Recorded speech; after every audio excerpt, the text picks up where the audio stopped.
প্রিয় ভাইয়েরা আমার, আমাদের সবচেয়ে বড় পরিচয় আমরা মুসলমান। এই পরিচয়টা আজ হারিয়ে গেছে। আমাদের পেশাগত পরিচয়, আমাদের অন্যান্য পরিচয়গুলো আজ আমাদের মূল পরিচয়কে ছাপিয়ে গেছে। আমাদের মূল পরিচয়কে পিছনে ফেলে অন্যান্য পরিচয়গুলো বড় হয়েছে। যদি কারোর এই আইডেন্টিটিটা সে ঠিক রাখতে পারে, কেউ যদি তার মুসলমানিত্বের পরিচয়টাকে সে অত্যন্ত গভীরভাবে নিজের ভেতরে ধারণ করতে পারে, তাহলে তার জীবনটা, পুরো জীবনটা একটা জান্নাতি জীবনে পরিণত হবে। সে জীবনের প্রতিটি মুহূর্তকে এনজয় করবে। তার যে চোখ ভরা স্বপ্ন থাকবে, স্বপ্ন পূরণ হলেও তার লাভ, না হলেও তার কোনো ক্ষতি নেই। নবীজি বলেছেন, আজমান লি আমরিল মুমিন ইন্না আমরাহু কুল্লাহু খায়র। ঈমানদারের পুরো লাইফটা বড় পিকুলিয়ার, অদ্ভুত, কারণ তার জীবনের সবকিছুতেই ভালো। বাংলা একটা কথা আছে, হাতি মরলেও লাখ, বাঁচলেও লাখ।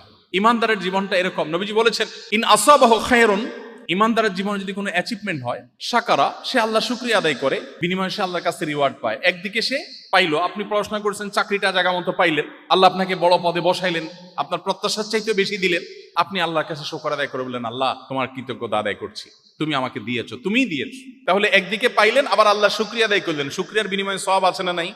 আচ্ছা। আর যদি আপনার প্রত্যাশা পূরণ না হয়, প্রত্যাশা পূরণ হলো না, ওয়াইন আসাবাহু শাররুন, তার জীবনে যদি কোনো ক্ষতি এসে পড়ে, সবরা, ইমানদার সবর করে, কারণ আল্লাহ নির্দেশ করেছেন বিচলিত হওয়া যাবে না, সবর করতে হবে, তাহলে আল্লাহ বিনিময় দিবেন যে ব্লাঙ্ক চেক, তাহলে সে সবর করে। বিপদ আসছে, তার প্রত্যাশা পূরণ হয় নাই, নেগেটিভ দিক, কিন্তু সে সবর করছে, বিনিময় আল্লাহর কাছ থেকে ব্লাঙ্ক চেক পেয়েছে। ডিলটা কি লাভের হলো না লসের হলো? লাভের না লসের? তাহলে ইমানদারের জীবনে লসের কোনো প্রজেক্ট আছে? কোনো প্রজেক্ট নেই। ঢাকা বিশ্ববিদ্যালয়ে একজন শিক্ষক আমাকে কোনো একটা প্রোগ্রামে বলছিলেন, ব্যক্তিগতভাবে না, আমি ওই প্রোগ্রামে ছিলাম। তিনি বলছিলেন যে আমার এক স্টুডেন্ট, মুসলমানের ছেলে, হঠাৎ নাস্তিক হয়ে গেছে। বলে যে ধর্মকর্ম আমার ভালো লাগে না, আমার মনে হচ্ছে এগুলো মানুষ বানানো। তো ছেলেকে কিছু বোঝানোর চেষ্টা করলাম, কিন্তু সে খুবই অ্যারোগ্যান্ট, কোনোভাবে বোঝার চেষ্টা করলো না, এবং সে নাস্তিক্যবাদের উপরে তার দিনাতিপাত করা শুরু করলো। হঠাৎ অনেক দিন পরে দেখলাম সে আবার নামাজ কালাম ধরছে। বললাম, কিরে বাবা, তুমি না নাস্তিক হয়ে গেছো? বলে, স্যার আবার আমি ইসলামে আসছি। বলে, ব্যাপার কি, কি বুঝে ইসলামে আসলা? তোমার এত বুঝালাম। তখন এখনো তিনি ঢাকা ইউনিভার্সিটির টিচার আছেন। তখন তিনি বললেন যে আমাকে ও বলল, ওই ছেলেটা বলল, স্যার সত্যি বলতে কি, আমার কাছে সবই অহেতুক এবং মিছে মনে হয়েছে, কিন্তু নাস্তিক্যবাদে যাওয়ার পর আমি জীবনের কোনো মানে খুঁজে পাচ্ছিলাম না। আমি কেন বেঁচে আছি? আমার জীবনের লক্ষ্য কি, উদ্দেশ্য কি? খেয়ে পরে বেঁচে থাকে, গরু ছাগল তো বেঁচে থাকে, তো আমার আর তার মধ্যে পার্থক্য কি? সেও মাটি হয়ে যাবো, আমি মাটি হয়ে যাবো, তো আমার আর তার মধ্যে ডিফারেন্সটা কোথায়? আর সবচেয়ে বড় কষ্টের জায়গা হলো স্যার, তার বক্তব্য, আমি কিছু কিছু সিচুয়েশনে এসে অনেক মনোবেদনায় ভুগি। একান্তে একটু কারোর সাথে কথা বলতে মন চায় একটু মন খুলে কারোর সাথে আলাপ করব, দুঃখের কথা কারোর সাথে শেয়ার করব, অনেক মন চায়। কিছু কথা আছে না ভাই, পৃথিবীর কারোর কাছে বলে শান্তি নেই, আছে না?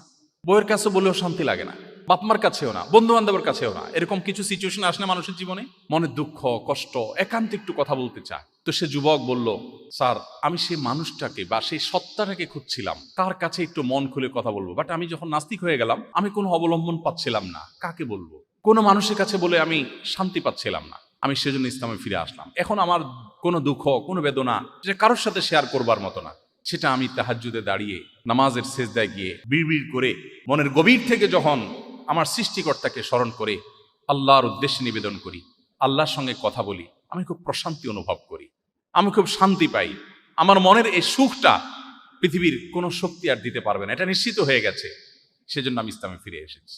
ভাইরা আমার, আপনাদের কেরিয়ার, আপনাদের শিক্ষা জীবন থেকে কর্মজীবন পর্যন্ত, আপনার ধর্মীয় পরিচয়, আপনার দাওয়াতি রোড ম্যাপ, এই সব কিছু নির্ভর করে আপনার আইডেন্টিটির উপরে। হু আর ইউ, আপনার পরিচয়টা আসলে কি? আমাদের পরিচয়, আমরা গোলাম, আল্লাহর গোলাম। কার গোলাম? আল্লাহর গোলাম। আমরা এসেছি, আমাদের সৃষ্টি করেছেন কে? আল্লাহ। আমাদের জীবনের সব কিছু কার নিয়ন্ত্রণে? আমরা কার কাছে ফিরে যাব? ইন্না লিল্লাহ, ইন্না লিল্লাহ। আমরা সবাই কার? আল্লাহর। ওয়া ইন্না ইলাইহি রাজিউন, আমরা সবাই ফিরে যাব কার কাছে? আল্লাহর কাছে। এটা একটা চেতনা। এই চেতনা যদি আপনার হৃদয়ের গভীরে আপনি গেঁথে ফেলেন, আপনাকে আমার আর রোড ম্যাপ দিতে হবে না। রোড ম্যাপ আপনি নিজে খুঁজে পাবেন। কোরআন আপনাকে বলেছে এই পথে চলো, আপনি চলবেন। আপনাকে বলেছে এই পথে চলুন, আপনি চলবেন না। কোরআন বলেছে এটা খাও, আপনি খাবেন। কোরআন বলেছে এটা খাবে না, আপনি খাবেন না। কারণ আল্লাহ আপনাকে গাইড করছেন কোরআনের মাধ্যমে। কারণ আল্লাহ আপনাকে জান্নাতে নিতে চান। এই কোরআন আপনাকে জান্নাতের পথে গাইড করবে। শুধু জান্নাত নয়, দুনিয়াতে আপনাকে সুখ এনে দিবে, প্রশান্তি এনে দিবে। আপনার হয়তো সহায় সম্পদ থাকবে না, হয়তোবা আপনার কাঙ্ক্ষিত জিনিস হাসিল হবে না, কিন্তু সুখটা হবে। আমাদের অনেক তরুণ আছে, বিশেষ করে আপনারা সেই স্টেজ পার করে আসছেন, এসএসসি, এইচএসসি, এই লেভেলে যে ছেলেফেলেরা পরীক্ষা দেয়, অনেক ছেলেফেলে আছে পরীক্ষায় ভালো ফলাফল করার জন্য অনেক চেষ্টা করে, পড়ালেখা করে, কিন্তু তার লক্ষ্য একটু ডিফারেন্ট। কিরকম?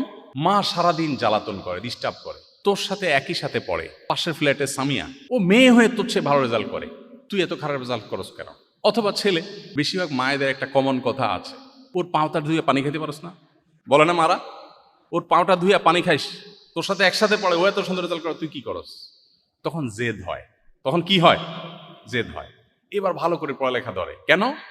কারণ সামিয়ার মাকে দেখাই দিতে হবে, পাশে বাসার আন্টিকে দেখাই দিতে হবে, বা নিজের মাকে দেখাই দিতে হবে। আচ্ছা বলেন তো, মানুষ যা চায় তার সব কি হয় পৃথিবীতে? হয় না। এখন ব্যাটে বলে হলো না, ফলাফলটা প্রত্যাশিত হলো না, তাহলে এর আর কোনো সান্ত্বনার জায়গা আছে? এই জন্য দেখবেন এসএসসি এইচএসসি ফলাফল প্রকাশ হবে, অনেকে আত্মহত্যা করে, ডিপ্রেসড হয়ে যায়। কিন্তু একজন ইমানদার, সে তো কাউকে দেখাবার জন্য করবে না, সে বলবে আমি ভালো কিছু করতে চাই, ভালো কলেজে যাই, ভালো বিশ্ববিদ্যালয়ে যাই, আমি দেশটাকে কিছু দেব, আমার আল্লাহর কাছ থেকে রিওয়ার্ড পেতে চাই, মানুষের কাছ থেকে কোনো প্রত্যাশা নাই। কেউ আমাকে থ্যাঙ্কস বললেও আসা যায় না, থ্যাঙ্কস না বললেও কিছু আসা যায় না। কোরআন বলেছে ওয়ায়ুতঈমুনা আত-তাআমা আলা হুব্বিহি মিসকিনা ওয়া ইয়াতীমা ওয়া আসীরা ইন্নামা নুতঈমুকুম লিওয়াজহিল্লাহি লা নুরিদু মিনকুম জাযাআন ওয়ালা শুকুরা। জান্নাতি লোকদের বৈশিষ্ট্য হলো তারা মানুষকে খাবার দিবে, আহার দিবে, উপকার করবে, নানা কল্যাণ সাধন করবে, এবং বলবে জানো তোমাদেরকে কেন খাবার দিয়েছি? ইন্নামা নুতঈমুকুম লিওয়াজহিল্লাহ, তোমাদের খাদ্য তুলে দিয়েছি, উপকার করেছি, আমার একটা লক্ষ্য আছে, সেটা হলো আমার সৃষ্টিকর্তাকে আমি খুশি করতে চাই। লা নুরিদু মিনকুম জাযাআন ওয়ালা শুকুরা, তুমি যে আমার উপকার করেছো এর জন্য তোমার কাছে আমি থ্যাঙ্কসও আশা করি না।